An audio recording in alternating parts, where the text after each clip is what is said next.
الحمد لله الحمد لله رب العالمين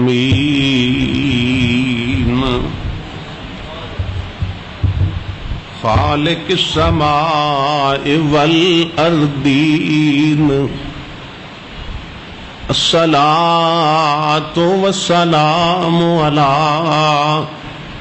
سید المرسلین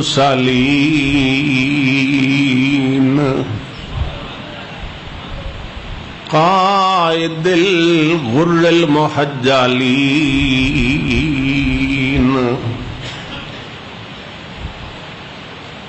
سیدنا و نبینا و شفیعنا و نجینا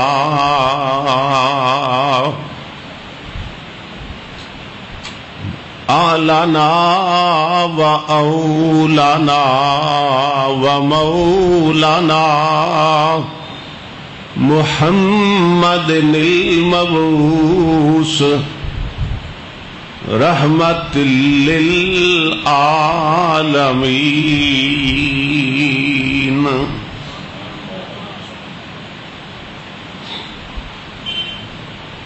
وعلى آلہ واصحابہ الکاملین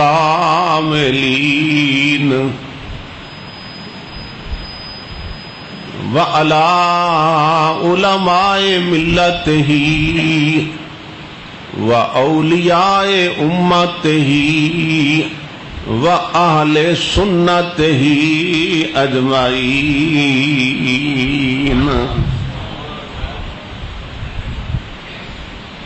أما بعد فأعوذ بالله من الشيطان الرجيم بسم الله الرحمن الرحيم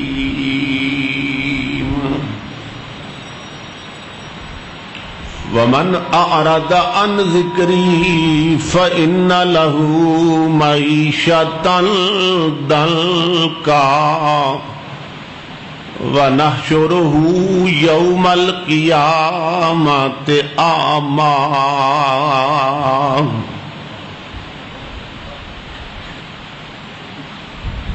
قال رب لم حشرتني أعمى وقد كنت بصيرا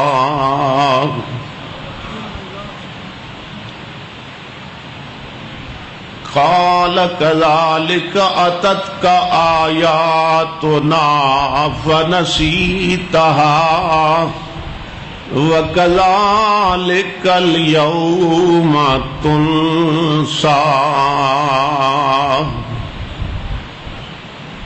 صدق اللہ مولانا العظیم وبلغنا رسوله النبی الکریم الامین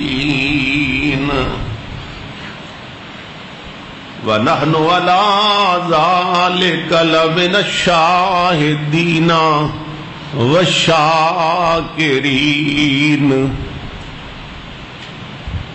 والمطمئنين والآمنين والموقنين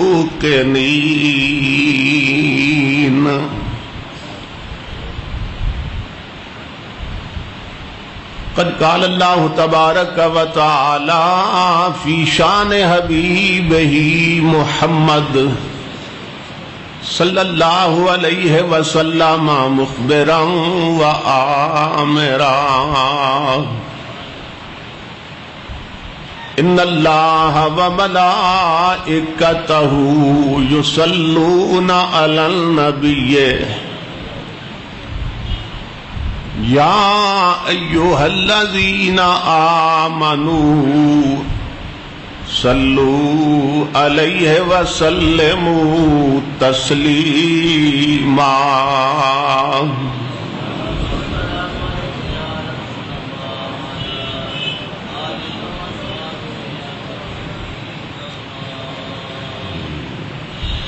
لائق صد احترام معزز حاضرین و سامعین، اللہ رب العزت کا لاکھ لاکھ شکر ہے کہ جس نے اپنی توفیق خاص سے آپ کو اور مجھے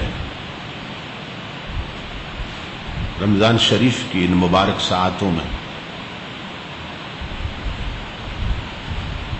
اور جمعۃ المبارک کی ان سعید گھڑیوں میں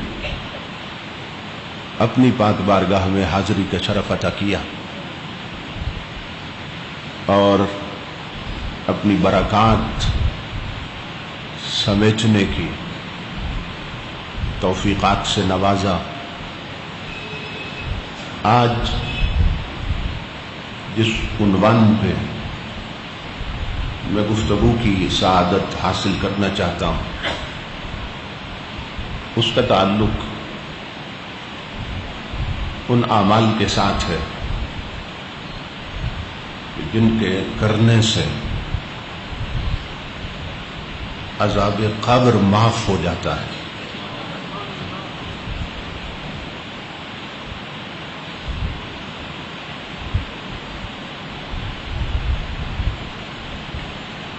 قبر کا عذاب حق ہے،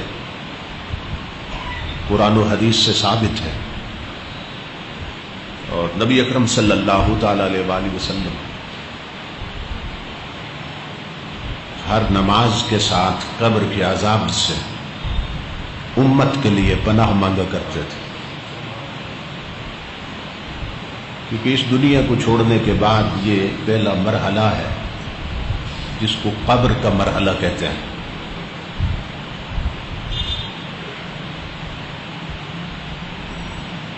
بہت دہشت ناک، بہت ہیبت ناک، بہت دردناک۔ تو بہت سے اعمال ایسے ہیں کہ جن کے سبب سے اللہ رب العزت قبر کا عذاب معاف کر دیتا ہے اور اس سے اپنے بندوں کو محفوظ کر دیتا ہے۔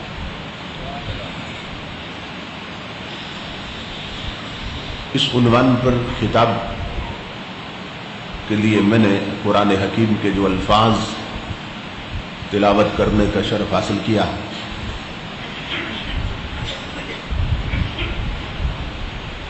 ان میں اللہ پاک نے عذاب قبر کا ذکر کیا ہے۔ فرمایا وَمَنْ أَعْرَضَ عَنْ ذِكْرِي فَإِنَّ لَهُ مَعِيشَةً ضَنْكًا، کہ جو لوگ ہماری یاد سے اور ہمارے ذکر سے منہ پھیر لیتے ہیں، ہم ان کی قبر کی زندگی تنگ کر دیتے ہیں۔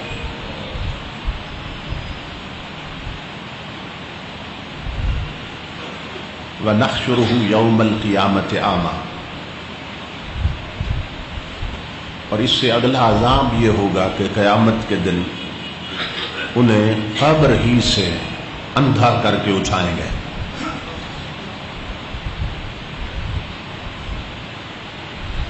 قال رب لم حشرتنی اعمی وقد كنت بصیرا، تو جب وہ نابینا ہو کے قبر سے اٹھے گا حشر کے میدان میں، عرض کرے گا مولا دنیا میں تو میں آنکھوں والا تھا، آج اندھا کیسے ہو گیا؟ اللہ رب العزت فرمائے گا قال کذالک اتتک آیاتنا فنسیتها وکذالک اليوم تنسی، یاد کر میری آیتیں تجھ تک پہنچی تھی، میرا قرآن تجھ تک پہنچا تھا، تو نے اسے بھلا دیا، اس کی تعلیمات پہ عمل نہیں کیا، تو آج ہماری رحمتوں نے تیرا ساتھ چھوڑ دیا۔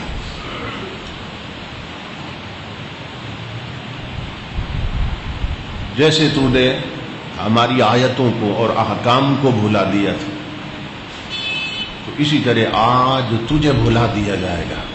کذالک الیوم تنسیٰ کا یہ مطلب آج تجھے بھلا دیا جائے گا، کوئی یاد نہیں کرے گا، کوئی تیری مدد نہیں کرے گا، کسی طرف سے تجھ پہ رحمت نہیں ہوگی، کیونکہ میری آیتیں آئی تھی تیرے گھر قرآن کی شکل میں، میرا پیغام پہنچا تھا کتاب کی شکل میں، مگر تو نے انہیں دیکھا تک نہیں، سمجھا تک نہیں، پڑھا تک نہیں، عمل تک نہیں کیا۔ اس سبب سے آج قبر ہی سے ہم نے تجھے اندھا کر کے اٹھایا۔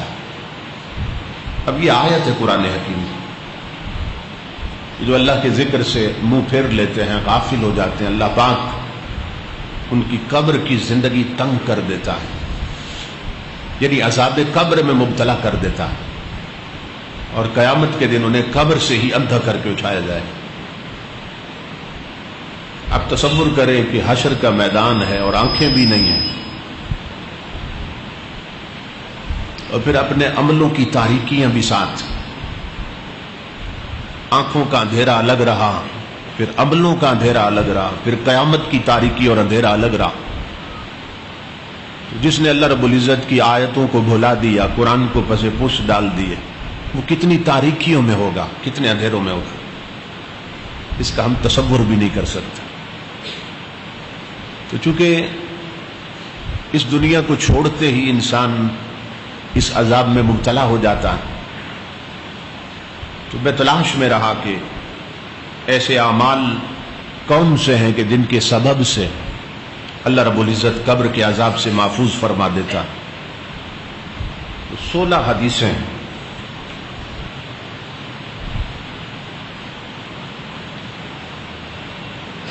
ہاں 16 حدیثیں میری نظر سے گزری کہ جس میں نبی اکرم صلی اللہ تعالی علیہ وآلہ وسلم نے مختلف اعمال کا ذکر کیا کہ جن کے کرنے والوں کو قبر کا عذاب نہیں ہوتا۔ اس میں کچھ چیزیں بہت آسان بھی ہیں، ہر شخص کر سکتا ہے، بلکہ میں تو سمجھتا ہوں ساری آسان ہیں۔ نبی اکرم صلی اللہ تعالی علیہ وآلہ وسلم نے فرمایا، من مات فقد قامت قیامتہ، جو مر گیا اس کی قیامت شروع ہو گئی۔ تو یہ نہ سمجھیں کہ قبر کی زندگی کے بعد پھر جب حشر میں جانا ہے تو عذاب ہونا ہے یا حساب ہونا ہے، نہیں، مرنے کے فوراً بعد ہی قبر یا تو جنت کا باغ بن جاتی ہے یا جہنم کا گڑھا بن جاتی ہے۔ اس لیے میرے بھائیوں اور میرے بزرگوں، ان چیزوں کو خود بھی یاد رکھیں۔ سیڑھی بن رہی ہے، جب تیار ہو جائے تو اپنے گھروں تک پہنچائیں، لیڈیز تک، اس لیے کہ نبی اکرم صلی اللہ تعالی علیہ وآلہ وسلم نے فرمایا کہ معراج کی رات جب میں نے جہنم کو دیکھا تو فرأیت اکثر اہلہا النساء، تو میں نے اپنی امت کی عورتوں کی اکثریت جہنم میں جلتی دیکھی۔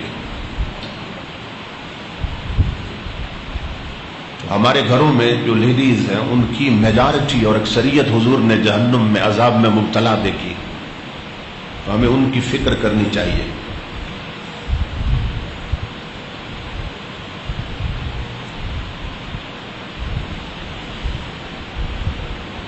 نبی اکرم صلی اللہ تعالی علیہ وآلہ وسلم نے فرمایا، پہلی حدیث پاک،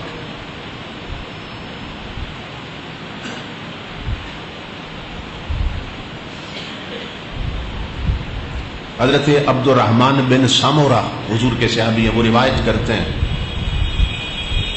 کہ نبی اکرم صلی اللہ تعالی علیہ وآلہ وسلم ایک دن تشریف لائے، ہم غلام بیٹھے تھے، فقال، امام الانبیاء نے فرمایا، آج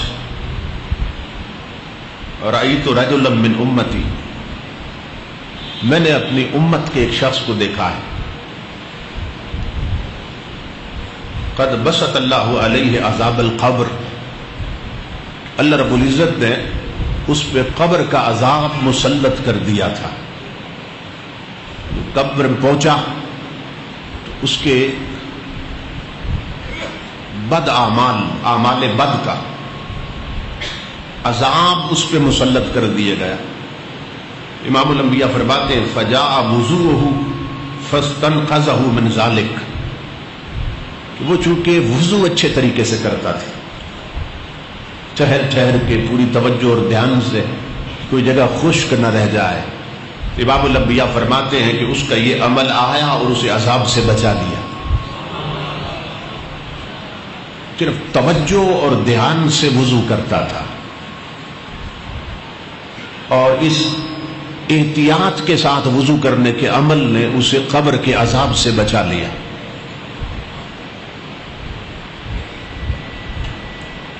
نبی اکرم صلی اللہ تعالی علیہ وآلہ وسلم کو بعض چیزیں خواب میں اللہ پاک دکھا دیتا تھا ایک مثال کی شکل میں، تاکہ میرا محبوب اپنے غلاموں کو بتائے اور امت اس عذاب سے بچ سکے.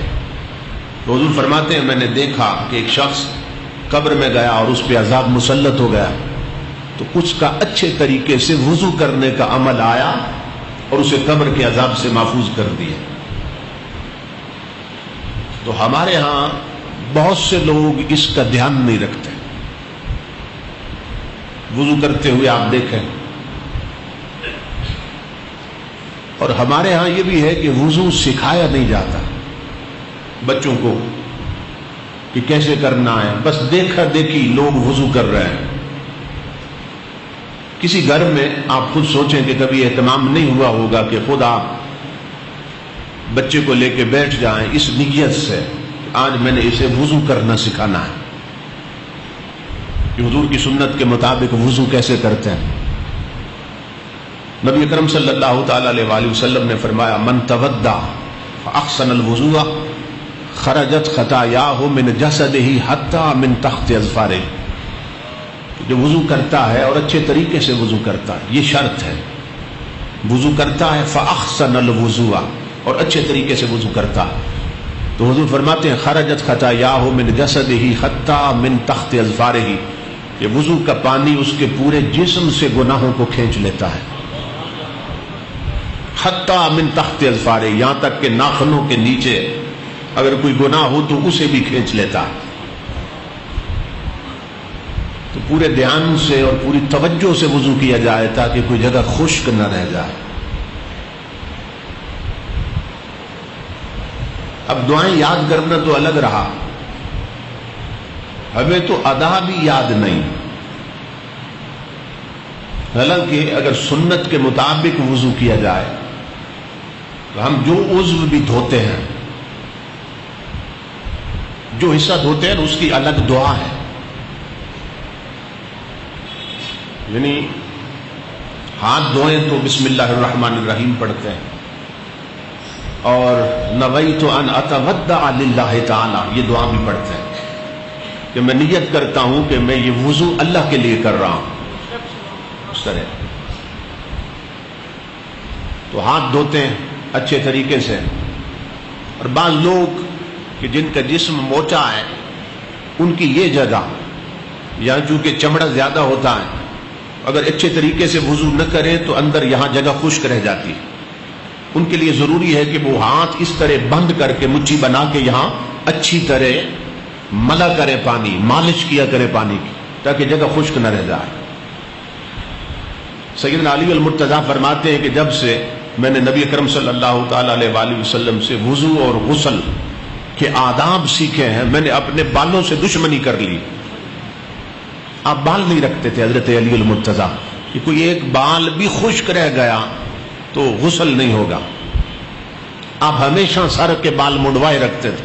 فرماتے تھے جب سے حضور سے میں نے وضو اور غسل کے آداب سیکھے ہیں تب سے میں نے اپنے بالوں سے دشمنی کر لی. ایسا نہ ہو، کیونکہ جو وضو ہے یہ چابی ہے نماز کی. وضو صحیح نہیں تو نماز ٹھیک نہیں، اور نماز ٹھیک نہیں تو پھر کیا کیا، ساری محنت برباد ہو گئی. تو بہت سے لوگ ہیں جو پڑھے لکھے ہیں، دنیاوی تعلیم ہے، مگر وضو کہیں سے نہیں سیکھا اور اس کے لیے محنت نہیں کی. ایک یہ ہے کہ میں نے پچھلے جمعہ کے خطاب میں غالباً عرض کیا تھا کہ جو بندہ بسم اللہ الرحمن الرحیم نہیں پڑھتا وضو کرنے سے پہلے، ہاتھ دھوتا ہے نہیں پڑھتا، اس کے صرف وہ اعضاء دھلتے ہیں اور پاک ہوتے ہیں کہ جو وضو میں دھوئے جاتے ہیں. لیکن اگر بسم اللہ الرحمن الرحیم پڑھ لیتا ہے تو اللہ رب العزت اس کے پورے جسم کو دھو دیتا ہے. یوں سمجھے اس نے غسل کر لیا اگر بسم اللہ پڑھ لی وضو سے پہلے. تو ہاتھ دھونے کی دعا یہ ہے کہ بسم اللہ الرحمن الرحیم پڑھ لی جائے. اور پھر یہ ہے کہ 3 بار کلی کرنی ہے.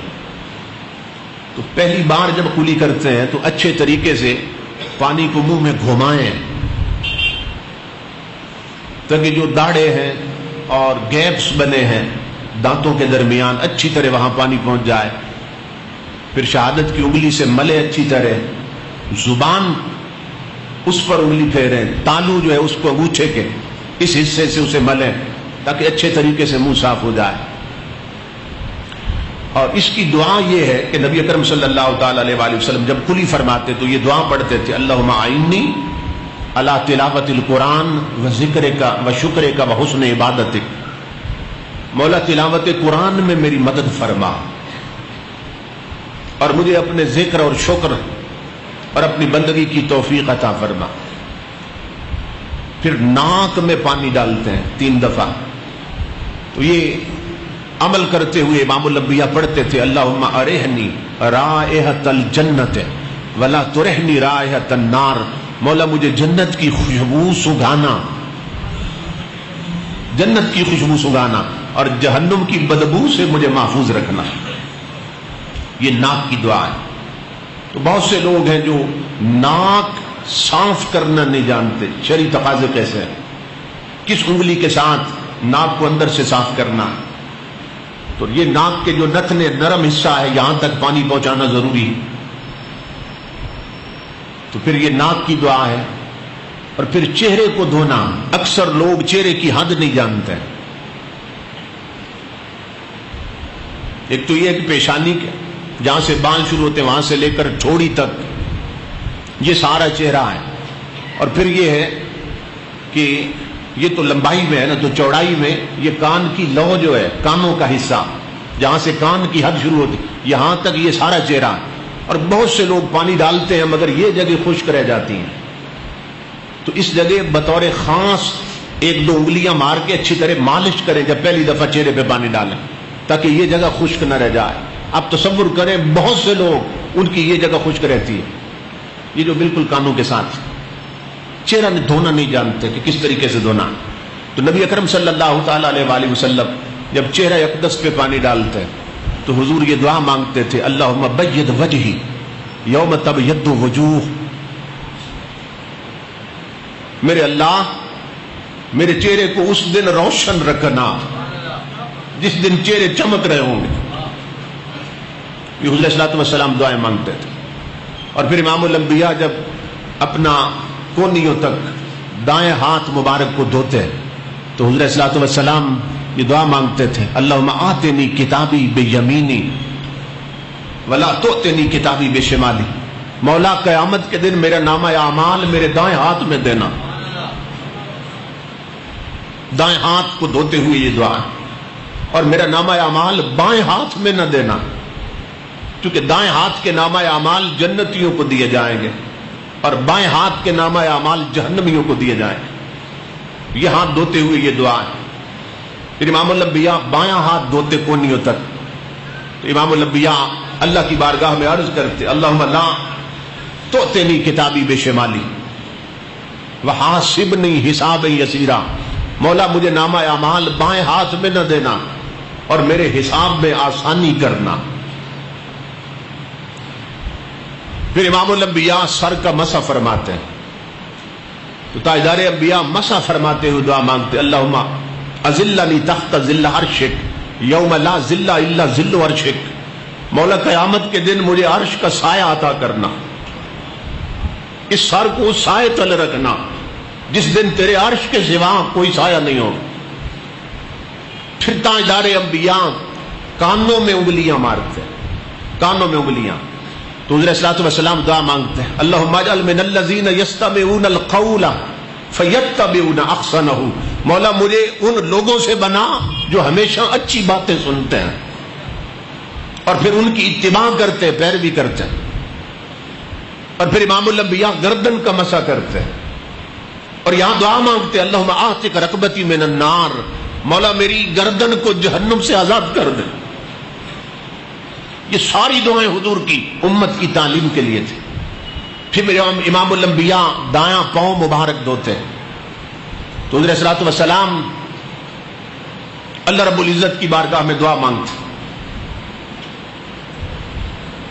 اللہم ثبت قدمی علی الصراط یوم تزل الاقدام. مولا قیامت کے دن پلسرات پہ مجھے ثابت قدم رکھنا، جس دن کتنے قدم ہوں گے ڈول جائیں گے، گزرتے ہوئے ڈگمگا جائیں گے، اس دن اس پاؤں کو وہاں ثابت رکھنا۔ پھر امام الانبیاء بایاں پاؤں مبارک دھوتے ہیں تو حضور یہ دعا مانگتے، اللہم اجعل ذنبی مغفورا وسعی مشکورا وتجارتی لن تبورا، مولا میرے گناہ معاف کر دے اور میری اس کوشش کو قبول کر لے جو میں نے وضو کر کے کی ہے، اور مولا مجھے تجارت کے گھاٹے سے محفوظ فرما۔ اس طرح کی دعائیں تھیں حضور علیہ الصلوۃ والسلام۔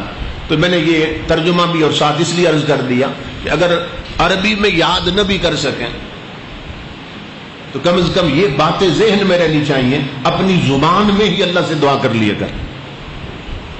یعنی اس ہاتھ میں نامہ اعمال جنتیوں کو دیے جائیں گے، تو جب یہ ہاتھ دھوئیں کونیوں تک تو عرض کرے مولا میرا نامہ اعمال مجھے دائیں ہاتھ میں دے دے، اپنی زبان میں دعا کر۔ اور بائیں ہاتھ میں جہنمیوں کو دیا جائے گا تو اللہ سے پناہ مانگ لیں جب یہ دعائیں۔ تو ہر عضو پہ غور کریں گے نا تو خود بات ذہن میں آئے گی۔ کانوں کا جب مسا کرنا انگلیاں پھیرنی ہے تو مولا مجھے اچھی باتیں سننے کی توفیق عطا۔ اس طریقے سے وضو جو ہے حضور صلی اللہ علیہ وسلم نے فرمایا کہ جو کامل وضو کرتا ہے، میں نے دیکھا کہ ایک شخص کامل وضو کرتا تھا، کئی گناہوں کی وجہ سے عذاب آیا مگر کامل وضو کرنے کے عمل نے اسے عذاب سے بچا لیا۔ تو اچھے طریقے سے وضو کرنے والا قبر کے عذاب سے بچ جاتا ہے، ایک حدیث پاک۔ دوسری حدیث پاک امام الانبیاء نے فرمایا اللہ رب العزت شہید کو 6 فضیلتیں عطا کرتا ہے، شہید کو 6 عزتیں عطا کرتا ہے۔ نمبر 1 یغفر له فی اول دفقۃ من دمہ، اس کے خون کا پہلا قطرہ زمین پہ گرتا ہے اللہ رب العزت اس کی بخشش کر دیتا ہے، یہ پہلی فضیلت شہید کو ملتی ہے۔ نمبر 2 ویرا مقعدہ من الجنہ، اور شہید جب شہادت پاتا ہے تو اس سے پہلے کہ روح پرواز کرے امام الانبیاء فرماتے ہیں اسے ٹھکانہ جنت کا دکھا دیا جاتا ہے پردے ہٹا کے۔ اور نمبر 3 ویجار من عذاب القبر، اس مقصد کے لیے میں نے یہ ساری باتیں کر لی۔ امام الانبیاء فرماتے ہیں کہ شہید عذاب قبر سے بچا لیا جاتا ہے۔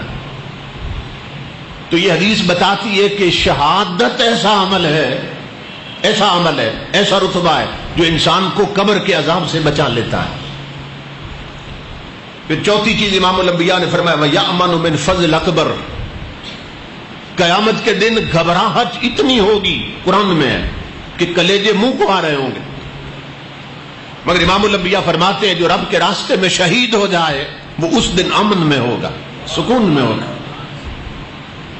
نمبر 5 وَيُوضَعُ عَلَى رَأْسِهِ تَاجُ الْوِقَارِ الْيَاقُوتِيَّةِ خَيْرٌ مِّنَ الدُّنْيَا وَمَا فِيهَا، امام الانبیاء فرماتے ہیں کہ شہید کے سر پہ قیامت کے دن موتیوں جڑا ایسا قیمتی تاج رکھ دیا جائے گا کہ حضور صلی اللہ علیہ وسلم فرماتے ہیں کہ یہ اس دنیا اور جو کچھ اس دنیا میں ہے وہ ہر شے سے قیمتی ہوگا، ایسا تاج عطا کیا جائے۔ اور نمبر 6 امام الانبیاء فرماتے ہیں وَيُشَفَّعُ فِي 70 مِنْ أَقَارِبِهِ، اللہ رب العزت شہید کی ساری برادری سامنے کر دیں اور اسے فرمائے گا ان میں سے 70 بندے چن لے، جس کا تو نے اشارہ کر دیا ہم اسے جنتی کر دیں گے۔ جس خاندان میں جس برادری میں کوئی شہید ہوا پوری برادری قیامت کے دن شہید کے سامنے کر دی جائے، ان میں سے بندے چن لے جس کی پشت پہ تو نے ہاتھ رکھ دیے اسے جنتی کر دیں گے۔ تو یہ 6 عزتیں اور فضیلتیں اللہ پاک شہید کو عطا کرتا ہے، اور ان میں ایک یہ بھی ہے وَيُجَارُ مِنْ عَذَابِ الْقَبْرِ، کہ شہادت عذاب قبر سے بندے کو بچا لیتی، محفوظ کر دیتی۔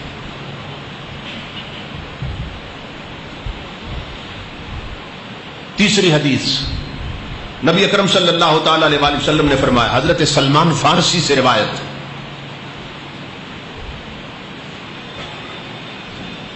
ان بعض اہل کتاب اخبرہ، کہ بعض اہل کتاب نے انہیں خبر دی، حضرت سلمان فارسی حضور کے صحابی ہیں، کہ ان عیسیٰ علیہ السلام کہ حضرت عیسیٰ علیہ السلام فرمایا کرتے تھے اپنی امت سے کہ طول القنوت الامان علی الصراط وطول السجود الامان من عذاب القبر، کہ حضرت عیسیٰ علیہ السلام اپنی امت کو فرمایا کرتے تھے کہ لوگوں لمبے قیام کیا کرو، جب نفل پڑھو تو لمبا قیام کیا کرو، اور رب سے جب دعا مانگو تو لمبی دعائیں کیا کرو۔ کیوں؟ آپ نے فرمایا کہ یہ دونوں عمل بندے کو قبر کے عذاب سے بچا لیتے ہیں۔ لمبا قیام کرنا اور لمبی دعا مانگنا، یہ کس کے لیے؟ جو بندہ تنہا نماز پڑھ رہا ہو۔ یاد رکھیے، یہ نہیں ہے کہ جو امام نماز پڑھا رہا ہے وہ لمبا کرے، نہیں۔ حضور صلی اللہ علیہ وسلم نے فرمایا پیچھے مریض بھی کھڑے ہوتے ہیں، پیچھے بوڑھے کھڑے ہوتے ہیں، پیچھے بہت سے لوگ ہیں جن کے کوئی ذاتی کام ہے بہت ضروری، تو حضور نے فرمایا کہ امام کو چاہیے کہ لمبی قرات نہ کرے۔ آپ نے فرمایا کہ جب تنہا پڑھے تو جتنا مرضی ہے لمبا پڑھے، لیکن جب جماعت کرائے تو پھر مختصر کرے۔ فَلْيُخَفِّفْ، حدیث کے لفظ تخفیف کرے اس میں۔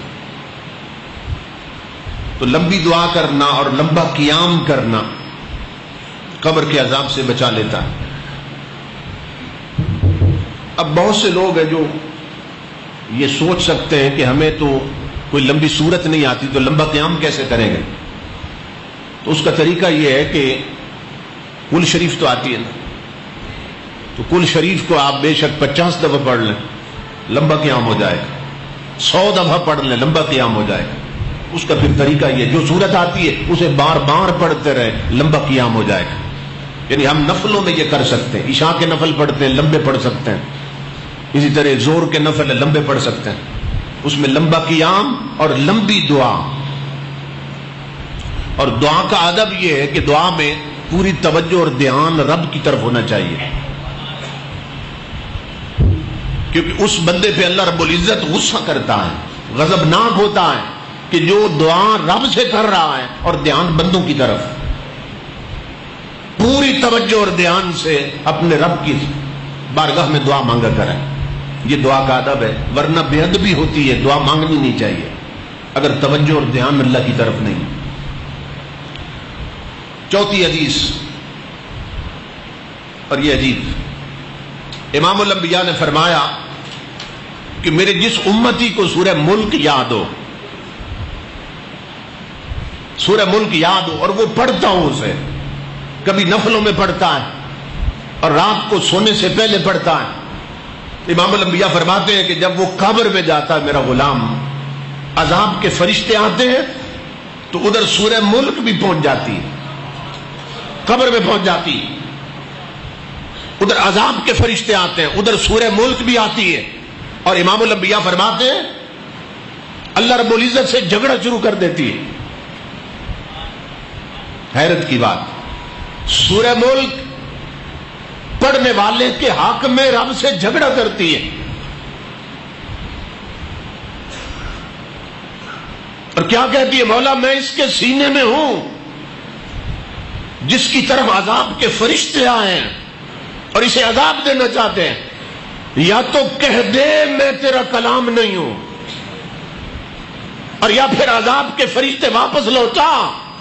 جھگڑا کرتی اللہ سے، یا مجھے اپنی کتاب سے مٹا دے مولا، سورہ ملک کہتی، یا عذاب کے فرشتے لوٹا، اس بندے کے سینے میں محفوظ ہوں میں، اور پھر اسے عذاب آ رہا ہے۔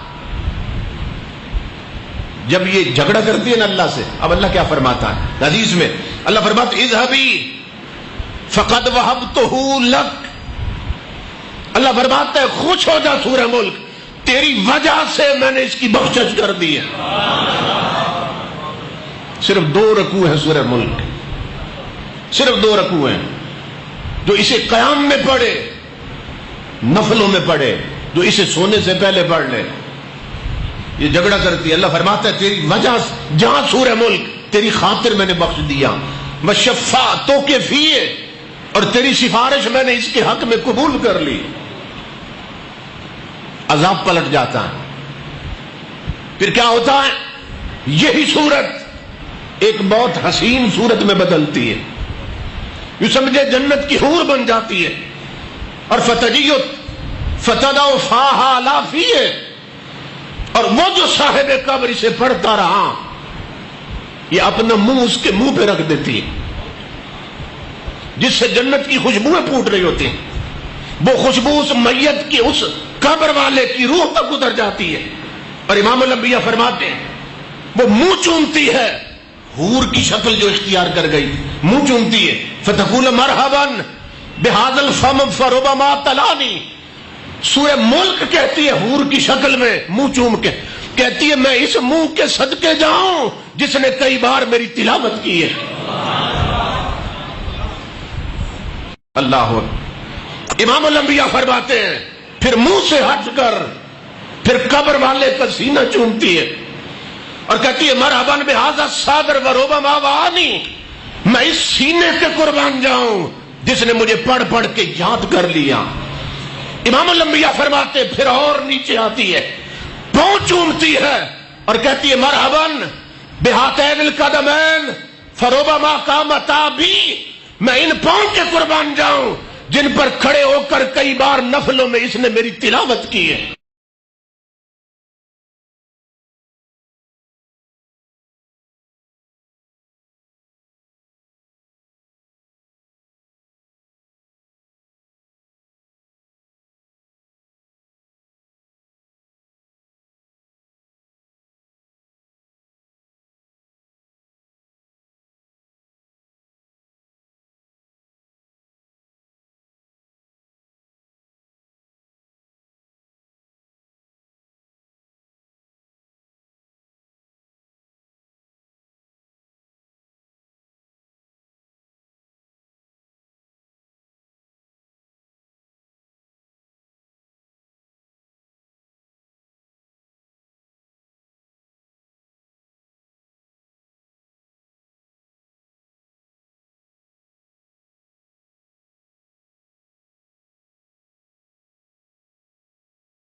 فی القبر، جو اسے پڑھتا ہے یہ اس کی طرف سے قبر میں جھگڑا کرتی ہے اللہ سے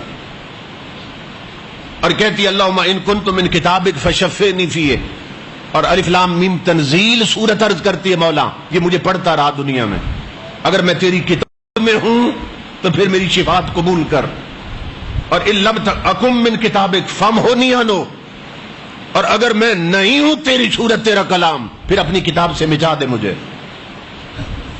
اور اس میں امام الانبیاء فرماتے ہیں کہ یہ جو صورت ہے اس کا حال یہ ہوتا ہے بچانے کا کہ انہا تکون کالطیر تجعل جناحہا علیہ، کہ یہ ایک پرندے کی شکل میں بدل کر پوری قبر کو میت سمیت اپنے پروں میں ڈھانپ لیتی ہے،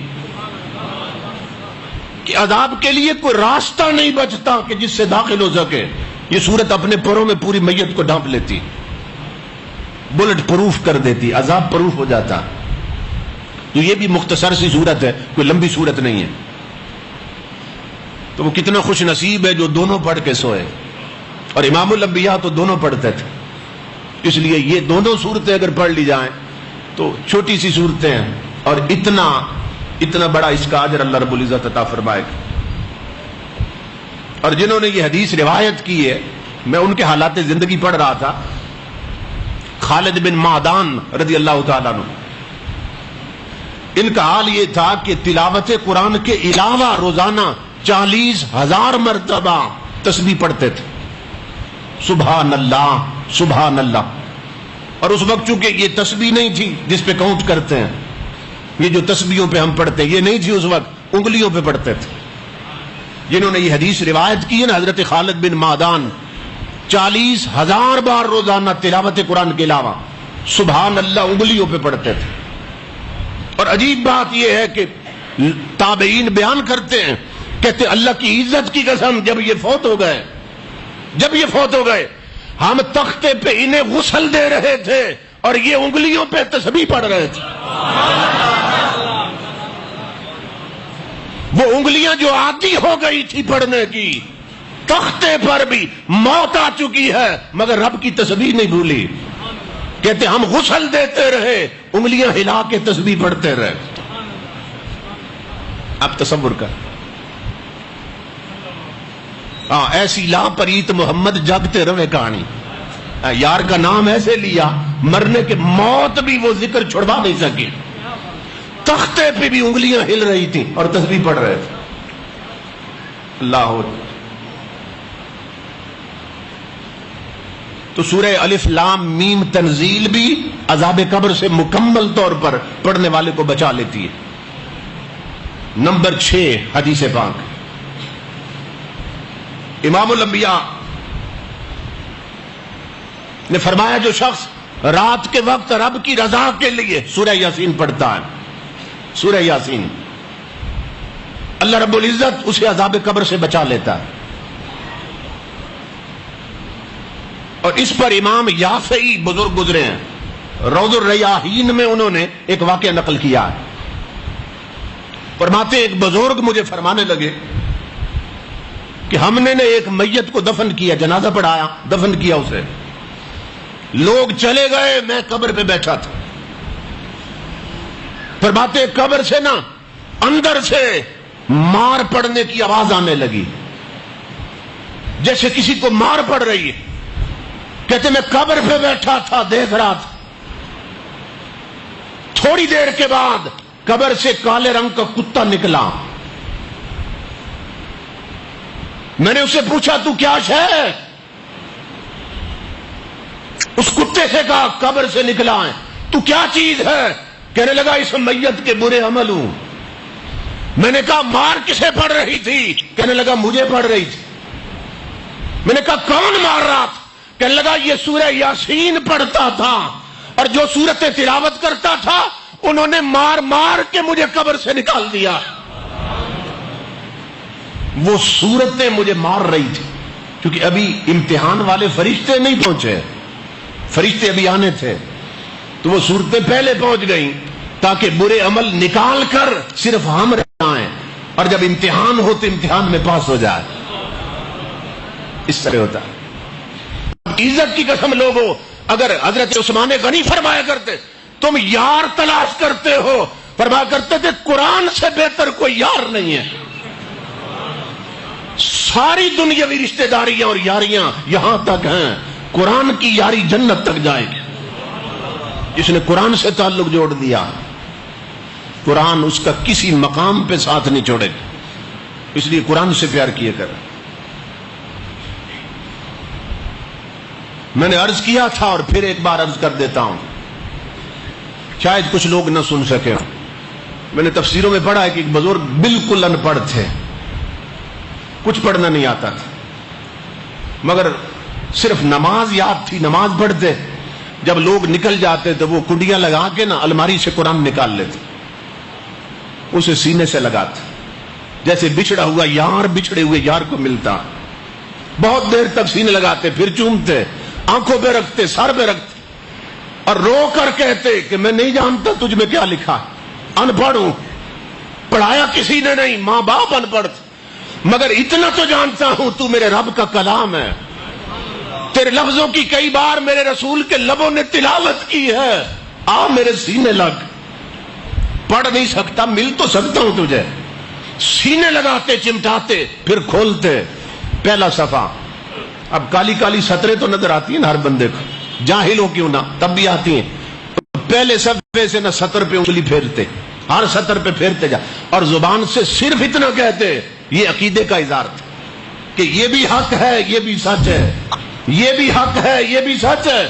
لوگوں انگلی پھیرتے پھیرتے مہینے بعد پورا قرآن ختم کر دیتے. روزانہ مسجد میں ایک دو صفوں کی سطروں پہ انگلی پھیر جاتے، پھر نشانی لگاتے، اگلے دن پھر اگلی سطروں پہ اسی طرح انگلی پھیرتے. بزرگ کہتے ہیں ان کے اس عمل کی خبر تھی لوگوں کو، کہتے رب کی عزت کی قسم وہ بندہ جب فوت ہوا، جنازہ پڑھا کہ ہم قبر تک بعد پہنچے ہیں، ہر دیوار پر قرآن پہلے روشن، قبر کی ہر دیوار پر جہاں نظر جاتی تھی قرآن کھلا ہوا نظر آ رہا تھا، اور قبر روشن تھی اور خوشبو سے بھری تھی. تو قرآن سے جس درجے میں تعلق قائم کر لیا جائے، قرآن اپنے ساتھ محبت کرنے والے کو کبھی خالی نہیں چھوڑتا. یہ اتنی بڑی دولت ہے ہمارے